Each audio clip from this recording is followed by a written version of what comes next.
நல்லி எலும்பா பெரக்கி வெட்டி வாங்கி லைட்டா கொழுப்பு பதமா இருக்கிற மாதிரி பார்த்து அப்படிங்க இது ஒண்ணு இது ஒன்றரை அந்த ரேசியோ ஃபாலோ பண்ணிங்க கரெக்டா இருக்கும்.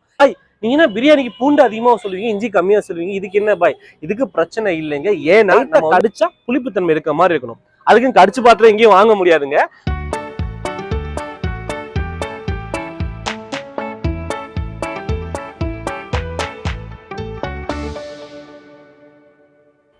வணக்கம் மக்களே, நீங்க பாத்துட்டு இருக்கிறது திண்டுக்கல் ஜாஃபர் பிரியாணி. நான் உங்க ஃப்ரெண்ட் யாசின். இன்னைக்கு பாத்தீங்கன்னா சூப்பர் டிஷ் பண்ண போறேங்க. என்னன்னு பாத்தீங்கன்னா திண்டுக்கல் எந்த அளவுக்கு பிரியாணிக்கு ஃபேமஸோ அதே அளவுக்கு மட்டன் எலும்பு போட்டு கொழுப்போடு கலந்து செஞ்ச தால்ச்சாக்கு ஃபேமஸுங்க. அதான் இன்னைக்கு பார்க்க போறோம். பொதுவா பாத்தீங்க அப்படின்னா ரெண்டு விதமான காய் இருக்கும் கத்திரிக்காயில, புழு கத்திரிக்காய், பச்சை கத்திரிக்காய். தால்ச்சா பொறுத்த வரைக்கும் பச்சை கத்திரிக்காய் அதோட டேஸ்ட் பார்த்தீங்கன்னா ரொம்ப அருமையா இருக்கும். ஏன்னா அது பாத்தீங்க அப்படின்னா விதை நல்லா வெந்து இறங்கி வரும். முழுக்காய் பார்த்தீங்கன்னா கொஞ்சம் முழுசா இருக்கும், முட்டையா முழிக்கிற மாதிரி இருக்கும். ஸோ அதனால பார்த்தீங்கன்னா தால்ச்சாக்கு பச்சை கத்திரிக்காய் நல்லா இருக்கும். அது இந்த ஏரியால முக்கியமா திண்டுக்கல் சரௌண்டிங்ஸ்ல ஒட்டஞ்சத்திர மார்க்கெட்ல நிறைய வரத்து வரும். கொட்டாப்பட்டி காயின்னு சொல்லுவாங்க, அங்கிருந்து நிறைய வரத்து வரும். ஸோ அந்த கத்திரிக்காய் வச்சு நம்ம இன்னைக்கு என்ன செய்ய போறோம் பார்த்தீங்க அப்படின்னா ஒரு 20 பேர் சாப்பிட்றதுக்கான எலும்பு போட்டு, அதாவது நல்லி எலும்பா பெரக்கி வெட்டி வாங்கி லைட்டா கொழுப்பு பதமா இருக்கிற மாதிரி பார்த்து அதை வாங்கி இன்னைக்கு நம்ம என்ன செய்யறோம் பாத்தீங்க அப்படின்னா எலும்பு தால்ச்சா பண்ண போறோம் பச்சை கத்திரிக்காய் வச்சு. இந்த வீடியோல பாத்தீங்க அப்படின்னா ஒரு 20ல இருந்து 25 பேர் செய்யறதுக்கான குவான்டிட்டி மென்ஷன் பண்ண போறோம். நீங்க வீட்டுல ஒரு 4ல இருந்து 5 பேர் செய்யணும் அப்படின்னா இதுல காவாசி எடுத்துக்கோங்க. ஒரு எக்ஸாம்பிளுக்கு பாத்தீங்க அப்படின்னா நான் இங்க கடலைப்பருப்பு ஒரு 200 கிராம் சொல்றேன் அப்படின்னா அதுல காவாஸ் பாத்தீங்கன்னா எவ்வளவு ஒரு 50 கிராம் வரும். ஸோ 50 கிராம் நான் சொல்லக்கூடிய குவான்டிட்டி எல்லாமே காவாஸ் நீங்க குறைச்சிக்கிட்டீங்கன்னா 4ல இருந்து 5 பேர் சாப்பிடலாம். ரெண்டு செக்மெண்டா பண்ண போறோம். ஒன்னு பாத்தீங்கன்னா கடலைப்பருப்பு, துவரம்பருப்பு, எலும்பு இதெல்லாம் போட்டு தனியா சமைக்க போறோம். அதே மாதிரி கத்திரிக்காய் மிச்ச மசாலா எல்லாம் சேர்த்து பண்ண போறோம். ஃபர்ஸ்ட் நம்ம என்ன பண்ணலாம் அப்படின்னா கடலைப்பருப்பு, துவரம்பருப்பு வேக வச்சுக்கலாம்.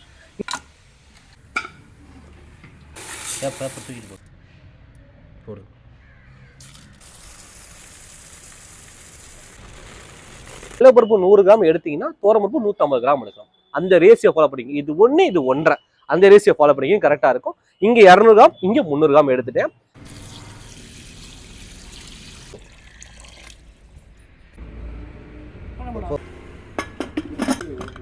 ஒரு 1/2 கிலோ அளவுக்கு எலும்பு பிளஸ் கொழுப்பு ரெண்டையும் சேர்த்து ஃபர்ஸ்ட் குக்கர்ல போட்டுடலாம். இதுக்கப்புறம் கடலைப்பருப்பு, துவரம்பருப்பு போட்டுட்டு தண்ணி பாத்தீங்கன்னா ஒரு 1 லிட்டர்ல இருந்து 1.5 லிட்டர் அளவு, அதாவது கடலைப்பருப்பு, துவரம்பருப்பு, மலும்பெல்லாம் போட்டதுக்கு அப்புறம் அமுக்கி பாருங்க. தண்ணி பார்த்து இதுக்கு மேல இருக்கணும். இதுக்கு மேல ஒரு 1 இன்ச்சு மேல அளவுக்கு இருக்கிற மாதிரி பாத்துக்கோங்க. தண்ணி அந்த அளவுக்கு இருக்கணும். இதுல பாத்தீங்கன்னா வேக வைக்கும் போது வேற எதுவுமே உப்புலாம் போடக்கூடாதுங்க. ஜஸ்ட் மஞ்சத்தூள் மட்டும் போட்டா போதும். ஒரு 1/2 ஸ்பூன்ல இருந்து 1 ஸ்பூன் அளவுக்கு மஞ்சத்தூள் போட்டுருங்க. மஞ்சத்தூள் போட்டு இங்க இருந்து கரெக்டா எக்ஸாக்டா 5 விசிலுங்க. 5 விசில் விட்டுட்டு நீங்க எடுத்தீங்க அப்படின்னா கடலைப்பருப்பு, துவரம்பருப்பு நல்லா வெந்து இந்த பக்குவத்துல வந்துடும்.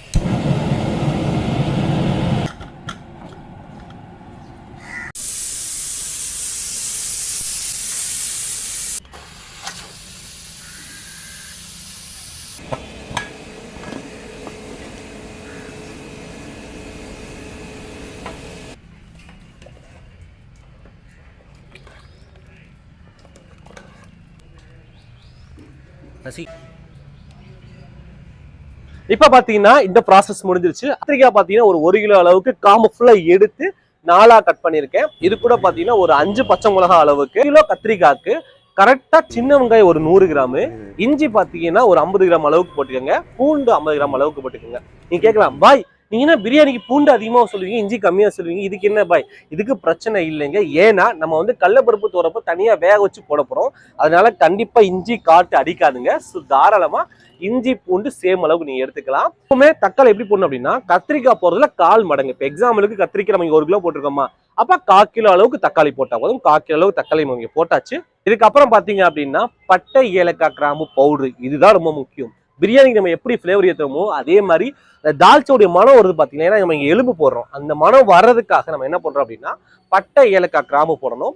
நான் இங்க பாத்தீங்கன்னா 1 கிலோ கத்திரிக்காய் எடுத்துக்கிறதுனால பட்டை வெறும் 5 கிராம் அளவுக்கு பட்டை, அதுல பாதி அளவுக்கு ஏலக்காய் 2.5 கிராம்பு, கிராம்பு பார்த்தீங்கன்னா 1 கிராம் அளவுக்கு. இது அப்ராக்சிமேட்டா இருக்கலாம், முன்ன பின்ன இருக்கலாம். இதை எடுத்து நல்லா பவுடர் அரைச்சு நான் போட்டுட்டேன். அதுக்கப்புறம் மஞ்சள் பாத்தீங்கன்னா ஒரு 5 கிராம் அளவுக்கு போட்டுக்கலாம். ஏன்னா நம்ம ஆல்ரெடி மஞ்சத்தூள் பார்த்தீங்கன்னா அங்கே நம்ம போட்டுட்டோம் பருப்புல. ஸோ அதனால மஞ்சத்தூள் கம்மியாக போட்டுக்கலாம். உப்பு நான் என்ன பண்ண போறேன்னா தேவையான அளவுக்கு போடுறேன். அதாவது ஒரு கை ஃபுல்லா அள்ளி அதில் காக்கை அளவுக்கு ஃபர்ஸ்ட் போட்டுக்கங்க. மசாலா வெந்ததுக்கு அப்புறம் நம்ம பார்த்துக்கலாம். மிளகாத்தூள் பார்த்தீங்கன்னா கரெக்டாக ஒரு 10ல இருந்து 15 கிராம் அளவுக்கு. மல்லித்தூள் சேம், நம்ம மிளகாத்தூள் எவ்வளவு போறோமோ அதே அளவுக்கு மல்லித்தூள் 10ல இருந்து 15 கிராம் அளவுக்கு போட்டுக்கலாம்.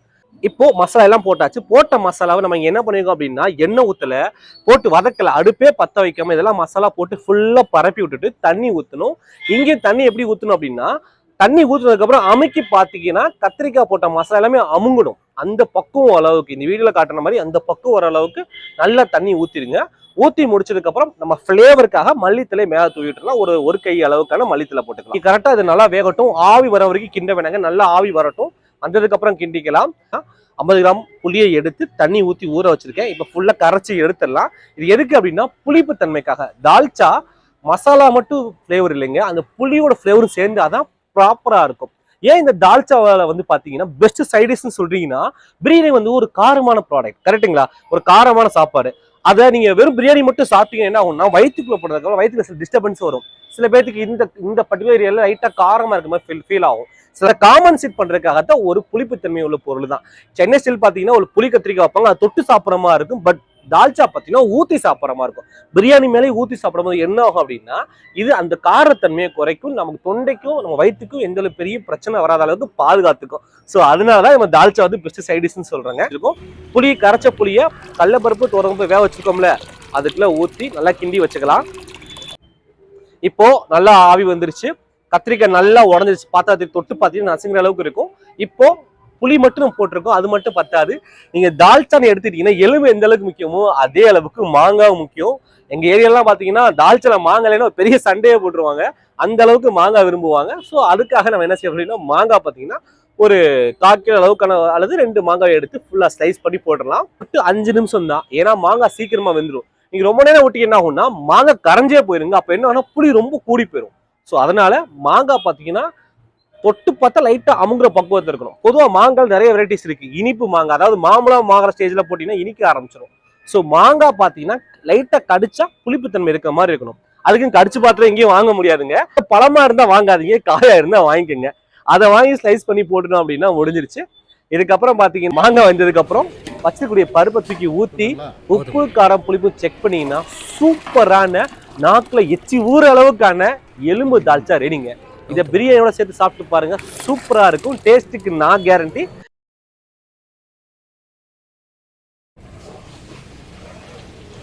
ஓகே, மல்லித்தலை மட்டும் ரைட்டா மேல தூவிடுங்க. அந்த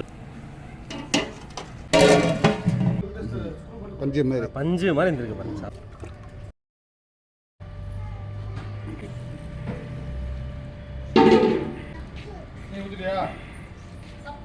ரெசிபியை நீங்களும் ட்ரை பண்ணி பார்த்துட்டு எப்படி மறக்காம சொல்லுங்க. நெக்ஸ்ட் வீடியோல பார்க்கலாம். பாய்.